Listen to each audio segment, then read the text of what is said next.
There have been some comments that we have reduced the testing of migrant workers, leading to a drop in the number of COVID-19 confirmed cases.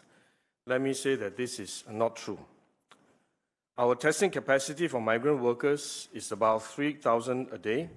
We have not reduced it. Instead, we have been increasing the capacity of testing of our migrant workers.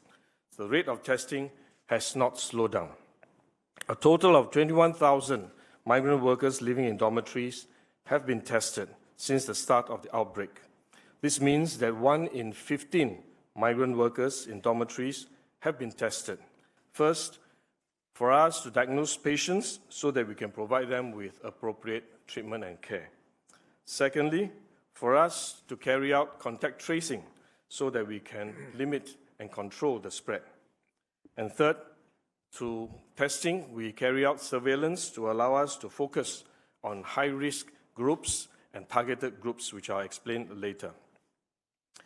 We have started our testing with the dormitories where there were a high number of cases detected, and now we are actively testing the other dormitories as cases emerge, including the factory-converted dormitories.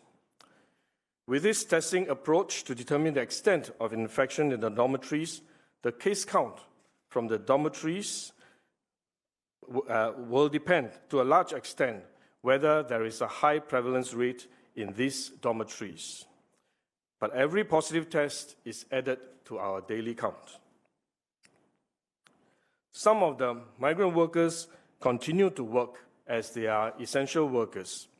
Therefore, to reduce the risk of transmission in workplaces and the wider community, we have also prioritized the testing of migrant workers in essential services during this period. We are also actively testing around confirmed cases in these dormitories where new cases are starting to emerge in an effort to isolate cases and contain further transmission to prevent these dormitories to have many clusters evolving. For dormitories where the assessed rate of infection is extremely high, our efforts are focused on isolating those who are symptomatic, even without a confirmed COVID-19 test.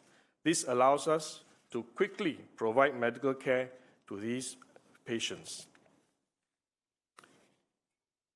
At the national level, we have also been steadily building our capacity to conduct tests for COVID-19 over the past few months.